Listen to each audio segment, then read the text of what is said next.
बिस्मिल्लाहिर्रहमानिर्रहीम। तुमसे है पाकिस्तान में खुश आमदीद। मैं हूँ साजिद हुसैन। मजबूत मुस्तहकम पाकिस्तान पर हम बात करते हैं। हम बात करते हैं कैसे मुल्क मिल्लत की तामीर और तरक्की में हमने अपना किरदार अदा करना है।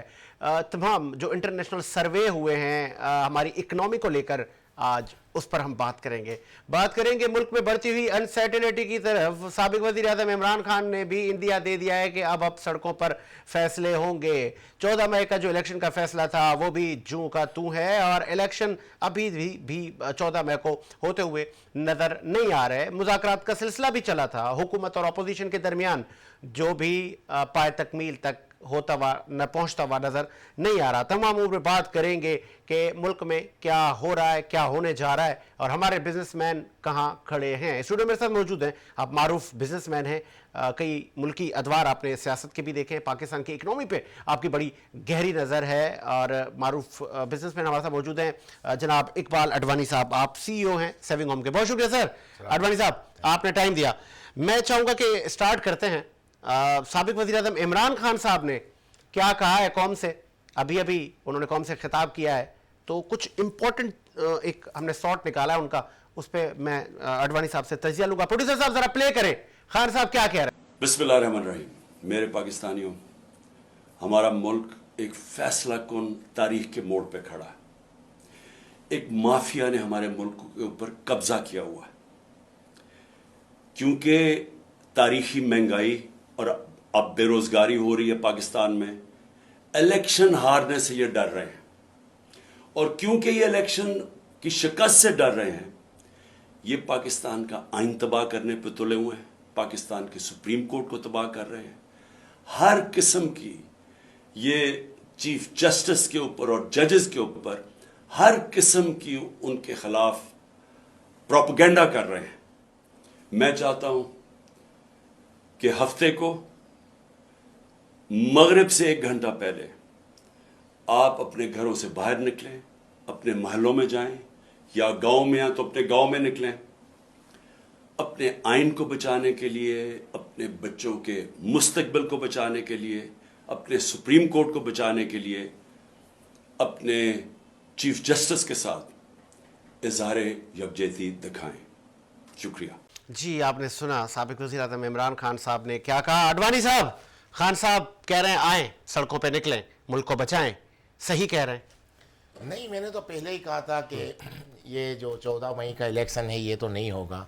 और अभी सबसे अच्छी बात ये है कि PTI और PDM इस बात पे तो मुत्तफिक हो गए हैं कि एक दिन इलेक्शन हो। अब प्रॉब्लम ये आ रहा है कि ये लोग चाहते हैं कि असम्बली टूट जाए, अभी वो चाहते हैं कि टाइम पे टूटे। अब खान साहब, मुझे लगता है, जो हर किसी की अपनी राय है, मेरी राय ये है कि खान साहब ये जो स्टेप उठा रहे हैं बहुत रॉन्ग स्टेप है।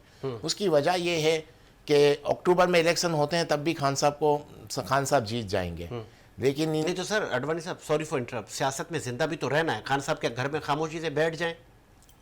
नहीं, अगर अक्टूबर और सितंबर का तो हो गया था कि सितंबर तक इलेक्शन करवा देंगे, तो जब सितंबर तक इलेक्शन अगर हो जाते तो सितंबर को टाइम क्या रह गया है। आप अभी से तैयारी शुरू कर दें अपनी, और आपकी पार्टी में भी काफ़ी टूट फूट है, सब प्रॉब्लम आपको पता है, तो अभी से आप सब चीज़ें कवर करेंगे तो आपको 2-4 महीने तो वैसे ही निकल जाएंगे। तो मुझे नहीं लगता खान साहब ये क्यों स्टेप ले रहे हैं। बस एक ही वजह हो सकती है कि खान साहब चाहते हैं कि जो इनकी जो सपोर्ट चल रही है जो सुप्रीम कोर्ट के हवाले से, वो जज उसी तरह कायम रहें और उससे पहले इलेक्शन हो जाए, नया चीफ जस्टिस नहीं आए। आपको लगता है, हमारे जराए बता रहे हैं और कुछ सियासी मुबसरीन ने भी तजज़िया दिया है कि अगर मुज़ाकरात नाकाम हुए तो मज़ीद गिरफ्तारी होंगी? देखिए, मुज़ाकरात नाकाम हो गए तो ज़्यादा से ज़्यादा PDM के लिए मैक्सिमम लॉस क्या है कि शहबाज शरीफ नाहिल हो जाएंगे। मुझे लगता है उससे कुछ फर्क ही नहीं पड़ता। अगर इलेक्शन भी होंगे तो शहबाज शरीफ तो फिर भी जीत तो पाएंगे नहीं। 5 साल तो हुकूमत ने सोच लिया है कि वजीर आजम की अगर हमने कुर्बानी देनी हुई तो भी दे देंगे। बिल्कुल दे देंगे, वो तो तैयार है, उनको फायदा ही। अगर समझे शहबाज शरीफ नाअहल होते हैं तो वैसे भी शहबाज शरीफ का तो फ्यूचर वैसे भी सियासत में भी क्या रह गया है, कितना रह गया है। अब फ्यूचर क्या है, अगर नून लीग के हिसाब से देखें तो मरियम नवाज और हमजा शरीफ का है, तो वो तो अपनी जगह है। तो शहबाज शरीफ का अगर नाहल होते तो एक तरह से एक सेक्रीफाई दे देंगे और नून लीग में एक इमेज भी अच्छी हो जाएगी और हमजा शहबाज के लिए एक और स्पेस बन जाएगी। तो मुझे लगता है कि अगर शहबाज शरीफ नाअहल होते हैं तो पीडी नून लीग को कुछ नुकसान नहीं है, और उसके बाद और टाइम निकलता जाएगा। लेकिन खान साहब जिस तरह से माज़ाराई बढ़ जाएगी तो हो सकता है कि खान साहब को काफ़ी प्रॉब्लम हो जाए। और अगर कोई चले सॉरी फॉर इंटरप्ट, मुझे प्रोड्यूसर साहब ब्रेक का कह रहे, एक ब्रेक लेते हैं और ब्रेक के बाद हाजिर होते हैं।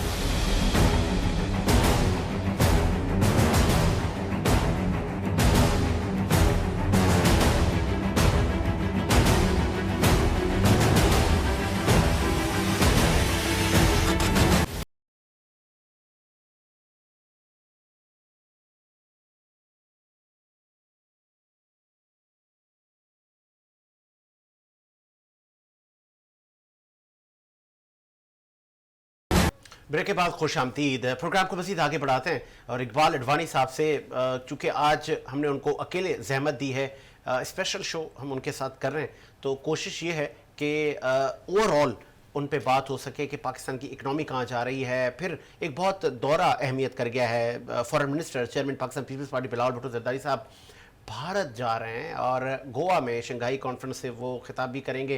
तो इस दौरे को लेकर भी पाक इंडिया ताल्लुकात पर भी चेमा गोइयाँ हैं। क्या ये दौरा कामयाबी की तरफ जाएगा?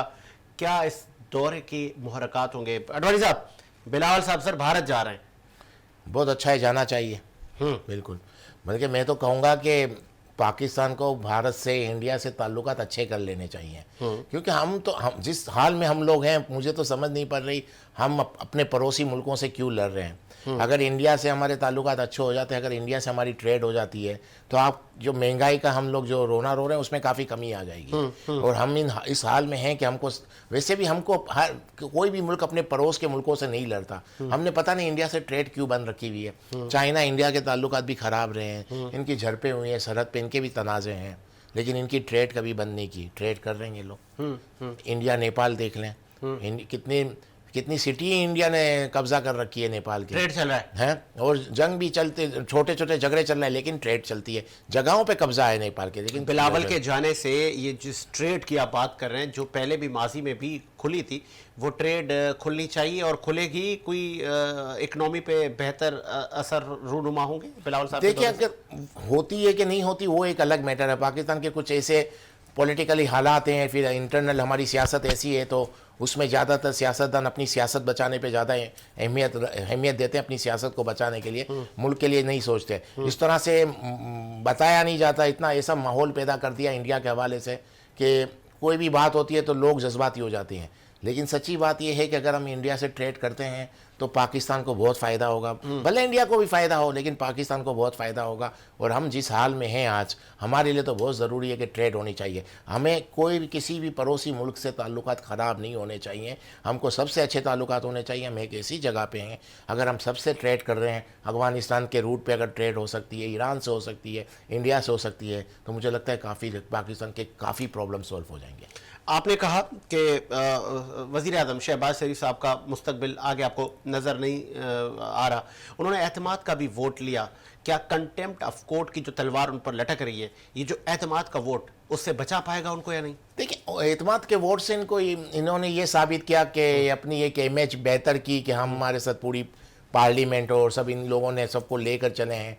अगर मैं कहता मैक्सिमम अगर पीडीएम को, नून लीग को लॉस होता है, मैक्सिमम, उससे ज़्यादा नहीं हो सकता कि शहबाज शरीफ ना आए लो। उसके बाद भी उनको कोई प्रॉब्लम नहीं है। शहबाज शरीफ की वैसे ही सियासत अभी बिल्कुल एंड पे चल रही है, क्योंकि अगर इलेक्शन आज अभी हो या 3 महीने बाद हो तो नून लीग को तो कोई इतनी सीटें मिलेंगी नहीं नेशनल असेंबली में। तो इसके बाद 5 साल तक तो शहबाज शरीफ के पास टाइम नहीं है। तो शहबाज शरीफ अगर नाअहल हो जाते हैं तो नून लीग को फ़ायदा है, नुकसान नहीं है। अगर इलेक्शन हो जाते हैं, इसमें नुकसान है। खान साहब क्यों इस तरह की बात कर रहे हैं कि आप रोड पे आ जाओ? मेरी अपनी राय है, अगर अक्टूबर में भी इलेक्शन होते हैं, खान साहब को करवा लेने चाहिए, एक डेट लेनी चाहिए। उससे क्या होगा, उससे सबसे ज़्यादा जो बेनिफिशरी होगी वो पीटीआई होगी। अगर माज़ाराई बढ़ेगी तो उसमें सबसे ज़्यादा लूज़र जो है वो पीटीआई होगी। माज़ाराई बढ़ेगी, कोई भी ऐसा वाक़या हो सकता है, किसी भी इंटरफेरेंस हो सकती है, क्योंकि ऐसे हालात में कोई भी इदारा खामोश नहीं रहेगा, वो कहीं ना कहीं तो अपने मुल्क को बचाने आएगा। आपने कुछ माह पहले जब मैंने सवाल किया था कि इमरान खान साहब मकबूल हैं, कबूल हैं या नहीं हैं, तो भाई की हुकूमत है, भाई वज़ीर आज़म है और पाकिस्तान के ताकत वज़ीर आज़म है, सारे इख्तियारात हमारे पीएम के पास होते हैं। साबिक वज़ीर आज़म नवाज शरीफ साहब कबूल हैं या मकबूल हैं? नवाज शरीफ भी मकबूलियत भी कम हो गई है। और कबूलियत तो उनकी भी वहीं खड़ी है, नहीं है इनकी कबूलियत। अगर इनकी कबूलियत होती तो ये आज पाकिस्तान में होते हैं। तो मतलब आप अंदाज़ा लगा लें कि पाकिस्तान में किस तरह की पॉलिटिक्स चल रही है, किस तरह के हमारे मुल्क के हालात हैं कि सबको लेकर चलना है। क्योंकि पाकिस्तान एक जब से बना है 1947 से, तब से पाकिस्तान यानी एक तरह से 2-3 प्रॉब्लम्स रहे हैं बड़े बड़े। आपको मैं एग्जांपल दे दूं 1947 की, कि मुझे तो लगता है पाकिस्तान वहीं से प्रॉब्लम में आ गया था। 11 अगस्त 1947 में मोहम्मद अली जिन्ना, कायदे आज़म मोहम्मद अली जिन्ना ने एक तकरीर की थी, जिसमें जो तकरीर की थी उस तकरीर से उन्होंने इस तरह का माहौल पैदा हो गया, इस तरह का मैसेज चला गया, बिल्कुल वो जो इनकी तकरीर थी कि पाकिस्तान एक सेक्युलर स्टेट है। तो वहीं पाकिस्तान डिवाइड हो गया। क्योंकि 1928 से 1946 तक मोहम्मद अली जिन्ना, कायदा मोहम्मद अली जिन्ना ने जितनी भी तकरीरें की, उसमें वो यही कह रहे थे कि हम हिंदुओं के साथ नहीं रह सकते, हमें 2 अलग मुल्क चाहिए, 2 कौमी नजरिया। और 1946 के अंदर ऑल इंडिया मुस्लिम लीग ने जो इलेक्शन जीता था, वो भी इस्लाम के नाम पे जीता था कि इस्लामी रियासत बनानी है, इस्लामी मुल्क बनाना है। और 47 के अंदर जब इन्होंने 11 अगस्त को ये तकरीर की, मुझे लगता है तब से ही पाकिस्तान एक तरह से डिवाइड हो गया है। और मुझे बताएं आप, जब 47 में पाकिस्तान बन गया तो हमारा जो पहला लॉ मिनिस्टर था वो नॉन मुस्लिम था। जब आपने इस्लाम पे नाम पे मुल्क बनाया तो आपका लॉ मिनिस्टर तो या तो मुफ्ती हो या कोई आलिम दीन हो, इस तरह का हो। और फिर जाके 1973 में इस्लाम को पाकिस्तान का गवर्नमेंट यानी सरकारी मज़हब डिक्लेयर किया गया। तो हम लोग तकरीबन वहीं से डिवाइड हुए हैं और उसके बाद ये प्रॉब्लम्स चलते रहे कि हम आज यहाँ तक पहुँचे हैं। आगे बढ़ाते हैं सिलसिले को। मुसद्दिक मलिक वजीर पेट्रोलियम, उन्होंने कहा कि पेट्रोल आ रहा है और बहुत सस्ता हो जाएगा, रशिया से हमारी डील हो गई है, $14 अरब की रिफाइनरी हम बनाने जा रहे हैं। फिर वजीर आज़म ने भी पार्लियामेंट में खड़े होकर कहा कि बस जहाज़ तैयार है और वो आ रहा है। तो इलेक्शन से पहले क्या हुकूमत सस्ता पेट्रोल आवाम को देने में कामयाब हो जाएगी, और वो पेट्रोल कितना सस्ता होगा? देखिए, हुकूमत इलेक्शन से पहले पेट्रोल अगर सस्ता देती है नहीं देती वो एक अलग बात है। महंगाई को नहीं कंट्रोल कर पाएगी। ना हमारे पास कोई ऐसी पॉलिसी है, ना कोई ऐसी डायरेक्शन लगती है इनकी, ना इनके कोई ऐसे स्टेप लग रहे हैं जिससे लगे कि महंगाई कम हो। मुझे लगता है जहाँ महंगाई है आज, वहाँ भी खड़ी रह जाए बड़ी बात है। मुझे लगता है और बढ़ जाएगी जिस तरह के हालात जा रहे हैं। क्योंकि हर आने वाले दिन में इनको कोई ना कोई नई प्रॉब्लम आ ही जाती है।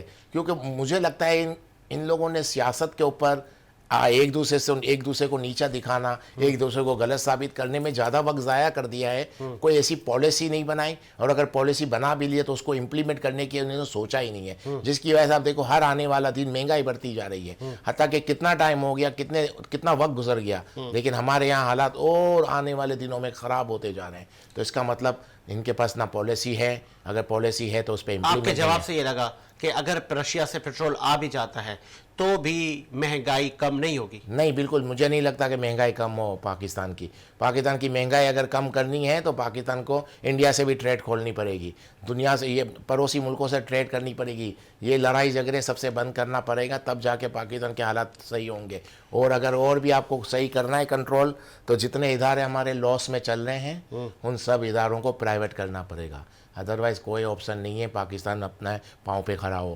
पहली चीज़, जितने इदारे जो लॉस में चल रहे हैं, अरबों रुपए का लॉस हो रहा है, उनको बंद करें, उनको प्राइवेट करें। उससे इनकम हो जाएगी जब प्राइवेट करोगे। और बाकी अड़ोस पड़ोस के जितने मुल्क हैं इनसे ट्रेड चालू रखें। अदरवाइज़ पाकिस्तान में मुझे नहीं लगता कि कभी हालात अच्छे हो पाए। न सिर्फ मिडिल ईस्ट बल्कि दुनिया के कई मुल्कों में आपके बिजनेसेस हैं, पाकिस्तान में भी आपके बिजनेसेस हैं। क्या पाकिस्तानी गवर्नमेंट की पॉलिसीज़ बिजनेसमैन के रूल्स पर जो अप्लाई होते हैं, तो गवर्नमेंट के जो टैक्सेस हैं या जो कमर्शियल बिल्स हैं, जितनी भी लायबिलिटीज़ गवर्नमेंट की तरफ से बिजनेसमैन पर लागू होती हैं, यहाँ का बिजनेसमैन आसानियों में है या कि बाहर का? देखिए, अगर आप ओवरऑल देखें पूरी दुनिया के बिजनेस के रूल्स और सिस्टम के साथ, तो जितना इजी बिजनेस पाकिस्तान में दुनिया में कहीं भी नहीं है। अच्छा, उसकी वजूहत बहुत हैं कि यहाँ, सॉरी फॉर इंटरप्ट, यहाँ के बहुत सारे बिजनेसमैन से जब हम पूछते तो वो कहते हैं वो कहते हैं ना, सफ़े मातम अक्सर बिछा देते हैं कि हमारे साथ तो ये जुल्म है, हमारा बिल ज़्यादा आता है, गैस नहीं मिलती हमें। यही तो सबसे बड़ी चीज़ है कि इनके पास इतना तो राइट है कि ये इतनी बातें कर जाते हैं। अच्छा, बाकी मुल्कों में जाके इतनी बातें भी नहीं हो सकती। बिजनेसमैनों को बहुत राइट है। और सबसे बड़ी बात क्या है, बिजनेस यहाँ क्यों ईजी है कि यहाँ कोई भी प्रॉब्लम होती है तो एक अगर फाइनेंशियल स्ट्रॉन्ग बड़ा बिजनेसमैन है, वो पैसे देकर अपना काम करवा लेता है। तो प्रॉब्लम तो कहीं है ही नहीं ना, स्पीड ब्रेकर तो कोई है ही नहीं ना। आप गवर्नमेंट की पॉलिसी, गवर्नमेंट ने क्या रूल्स बनाए हैं, गवर्नमेंट, एक चीज मैं आपको बताऊं, लेबर के रूल्स कितने अच्छे, कितने हैं ना, इंप्लीमेंट है तो बिजनेसमैन को फायदा है। लेबर के रूल्स, पॉलिसी, लेबर के रूल्स बहुत हैं, इंप्लीमेंट नहीं है तो इसका मतलब क्या होगा, लेबर का कोई राइट नहीं है, जो भी राइट है बिजनेसमैन का। इससे बड़ी अपॉर्चुनिटी नहीं है कि टोटल राइट बिजनेसमैन के हैं, लेबर के पास कोई राइट नहीं है। तो लेबर डे हमने मनाया ना अभी, लेबर डे, लेकिन सब लेबर तो काम कर रही थी। हाँ, जो लेबर तो अभी भी तकलीफ में है ना। लेबर डे छोड़े बात, लेबर डे बनाया नहीं बनाया छोड़े, मतलब कहने का ये कि एक भी राइट लेबर का नहीं है यहाँ, एम्प्लॉय का कोई राइट ही नहीं है इस मुल्क के अंदर। तो जिस मुल्क में एम्प्लॉय का राइट नहीं है, जब तो चाहा रखा, जब चाहा निकाला, सुबह रखा शाम को निकाल लिया। मतलब मेरा मकसद कहने का ये है कि जिस मुल्क में एम्प्लॉय का कोई राइट नहीं है, उस मुल्क से आसान बिजनेस दुनिया में कहीं हो ही नहीं सकता, क्योंकि प्रॉब्लम ही वहीं से शुरू होते हैं। आप कोई भी गलती करेंगे, कुछ भी करेंगे, आपका एम्प्लॉय जाके कोर्ट में खड़ा हो जाएगा। यहाँ तो है ही नहीं कोई राइट। तो जब बिजनेसमैन कोई पूरे राइट हैं, रूल्स हैं, लेकिन राइट नहीं है, बिजनेसमैन कोई राइट है, लेबर को राइट नहीं है, आपके एम्प्लॉय को कोई राइट नहीं है, तो आपके लिए इससे आसान मार्केट दुनिया में कौन सी हो सकती है। बहुत इजी काम है पाकिस्तान में, बस ये आप एक साल छोड़ दें, ये एक साल जो प्रॉब्लम्स आए हैं इसको अगर आप रख दें तो पाकिस्तान में जितना इजी बिजनेस है दुनिया में कहीं भी नहीं है। पाकिस्तान में जितना इजी बिजनेस है, एक बिजनेसमैन को जितनी सहूलत है कहीं भी नहीं है। इतने एक नॉर्मल सा भी, यानी जो मैं बोलता हूँ, अगर आप बिजनेसमैन में A category, B category, C category, D category, मुझे लगता है डी कैटेगरी के बिजनेसमैन को भी जितनी सहूलत है कहीं नहीं हासिल हो सकती बड़े से बड़े बिजनेसमैन को दुनिया में। आपके पास इतनी लेबर है इस मुल्क के अंदर, तो लिफ्ट चलाने के लिए भी आदमी है यार। इससे अंदाज़ा लगाएं आप कितनी जगहों पे आप जाते हैं, लिफ्ट पहले से मौजूद है। तो यार इतना मेन पावर भाईजान, इतना मेन पावर आपके पास है, कोई राइट नहीं है लेबर का, मेन पावर इतना है, तो एक बिजनेसमैन को इससे ज़्यादा क्या अपॉर्चुनिटी चाहिए। अब ज़रूरत नहीं है, वो वक्त ख़त्म हो गया कि आप दुनिया में किसी मुल्क में आपको जाना ज़रूरी है। आप यहाँ बैठ के पूरी दुनिया में बिजनेस कर सकते हैं। इधर बैठ के आप एक छोटी सी ऑफिस बना के पूरी दुनिया में बिजनेस कर सकते हैं। हम लोग आज की जो टेक्नोलॉजी आ गई है, AI यानी आर्टिफिशियल इंटेलिजेंस, पता है इस टेक्नोलॉजी अगर पूरी तरह आ जाएगी तो अमेरिका और यूरोप के अंदर तकरीबन 30 से 40 करोड़ लोग बेरोजगार हो जाएंगे। तो आज के दौर में आपने कहीं जाने की ज़रूरत नहीं है, आप इस मुल्क में बैठ के पूरी दुनिया से बिजनेस कर सकते हैं। तो जो फिर यहाँ बैठे हैं तो आपको कोई रूल्स, कोई प्रॉब्लम्स कुछ है ही नहीं, मेन पावर आपके पास है हर वक्त। तो आपके पास मेन पावर तैयार बैठा है, निकाल, आप एम्प्लॉय को निकाल रहे हैं, रख रहे हैं, कोई पूछने वाला नहीं है। इससे आसान मार्केट नहीं है। जो बिजनेसमैन अगर ऐसी हसरत रख रहा है, उसको लगता है पाकिस्तान में उसको बहुत प्रॉब्लम है, तो वो जाके UK, अमेरिका, UAE, सऊदी अरब में बिजनेस करके देख ले, उसके अरमान पूरे हो जाएंगे। अच्छा, चूंकि आपकी मौजूदगी का फ़ायदा उठाते हुए इलेक्शन सर पर हैं और गालबन इलेक्शन अक्टूबर में हो भी जाएंगे जो चमागोइयाँ हैं। अगर इलेक्शन हो जाते हैं, मौजूदा सर्वे और ग्राउंड रियलिटीज़ को मद्देनज़र रखते हुए आपको मैं 3 ऑप्शन दूंगा, कौन सा वज़ीर आज़म एज़ पर योर प्रेडिक्शन के पाकिस्तान का 2024 या 23 के एंड में बनता हुआ आपको नजर आ रहा है। नंबर पहले पर है हमारे पास chairman Pakistan peoples party Bilawal Bhutto Zardari, number दूसरे पर है मरियम नवाज साहिबा, नंबर 3 पर है इमरान खान, या कि तीनों में कोई और आएगा, ये तीनों नहीं आएंगे। देखिए ये दो खान साहब या इमरान खान और मरियम नवाज तो नहीं आ सकते प्राइम मिनिस्टर। अच्छा, मरियम नवाज ने माइनस कर दिया, अब बिलावल इमरान खान, बिलावल आ जाएं नहीं आए, मतलब इसको आप 50-50 कह सकते हैं, या कोई और आ जाए। लेकिन ये जो मेन आप जिनको समझ रहे हैं, इमरान खान और मरियम नवाज, इनका कोई माइनस 24 के अंदर, ये 2024 में ये लोग प्राइम मिनिस्टर नहीं बन सकते। बिलावल 50-50, बिलावल शायद कोई जरदारी साहब को ऐसी सियासत कर जाएं तो अलग बात है, बाकी फिलहाल तो इनमें से तो मुश्किल ही है। चूंकि आपका ताल्लुक मेमन कम्युनिटी से है और आप लोगों का बहुत स्टेक भी है, न सिर्फ कराची बल्कि पूरे पाकिस्तान में, और खैर से गाली का जज्बा भी है, और बिजनेस में, इंडस्ट्रीज में आप लोगों की तादाद बहुत है। मैं 3 बिजनेसमैन के नाम लूँगा, आपकी नज़र में कौन अच्छा बिजनेसमैन है? 3 नाम लूँगा मैं आपके आगे। नंबर पहले पर है हमारे पास चेयरमैन आबाद अल्ताफ ताइसा, नंबर दूसरे पर है हमारे पास आसिफ मजीद पानावाला, एंड नंबर 3 पर है GFS इरफान वाहिद। देखिए तीनों अपनी जगह पे अच्छे बिजनेसमैन हैं, तो मतलब मुझे कभी इनसे डायरेक्ट कोई इतना वास्ता पड़ा नहीं इनके बिजनेस के हवाले से, और मेरा कभी इनसे ऐसे डीलिंग कोई नहीं हुई है मेरी। एक होता है ना गुडविल होती है, पता चल जाता है, इंट्रोडक्शन होता है। तो गुडविल तीनों जो मेमन कम्युनिटी के जिन लोगों के नाम लिया आपने, तीनों की मार्केट गुडविल बहुत अच्छी है और बहुत सक्सेसफुल बिजनेसमैन कहे जाते हैं। मैं आपको क्योंकि मेरा डायरेक्ट इनसे कभी बिजनेस का वास्ता नहीं पड़ा, तो मैंने कभी इनसे इतनी बिजनेस की कोई डिस्कशन ही कभी नहीं की, ठीक है। तो मुझे नहीं पता कि इनकी मेंटली अप्रोच कितनी है एज ए बिजनेस के। हाँ, अगर आप मैं मार्केट सर्वे के हिसाब से कहूँ तो तीनों यानी बहुत अच्छा नाम है। तीनों बहुत बड़ा नाम है और अच्छे बिजनेसमैन कहलाए जाते हैं, मार्केट में कहते हैं इनको। ठीक है, आगे बढ़ाते हैं सिलसिले को, चूंकि वक्त बहुत कम है। चूंकि पाकिस्तानी एक मुहिब वतन कौम है और आप भी मुहिब वतन पाकिस्तानी, अक्सर आपका वक्त पाकिस्तान में गुजरता है। आपकी नज़र में पाकिस्तान क्या है? किसी नेमत से कम है? पाकिस्तान की कितने नेचुरल रिसोर्सेस हैं? पाकिस्तान में किस तरह ज़िंदगी गुजारनी चाहिए, या पाकिस्तानियों को और कितने ऐशो आराम यहाँ पे मुयस्सर हैं, और कौन सी कमियां हैं जिन पर हमने फोकस करना है? देखिए, पाकिस्तान एक बहुत अच्छा मुल्क है, नो डाउट, और बहुत सहूलतें भी हमको। बाकी कितनी चीज़ें ऐसी हैं जो हम लोगों ने खुद तबाह कर रखी हैं। हम खुद रूल्स पे, कानून का एहतराम नहीं करते। हमारा तरीक़ेकार एक ऐसा है कि मैं आपको इस तरह से एग्जांपल दूं, जहां भी हम अपने से थोड़ा नीचे इंसान को देखते हैं, हम उसको प्रेशर करना शुरू कर देते हैं, दबाना शुरू कर देते हैं, और जहां हम थोड़ा सा ऊपर कोई इंसान कोई नज़र आता है हमसे, हम उससे दबना शुरू हो जाते हैं। एक्चुअल होना क्या चाहिए, हमको मेरिट पे लेकर चलना चाहिए। अगर मैं आपको एक एग्जांपल भी दे दूं, मैंने अपने दोस्तों को भी देखा, यहाँ पर काफ़ी चीज़ देखी, एक छोटी सी एग्जांपल दे दूँ तो उससे आपको अंदाज़ा लग जाएगा।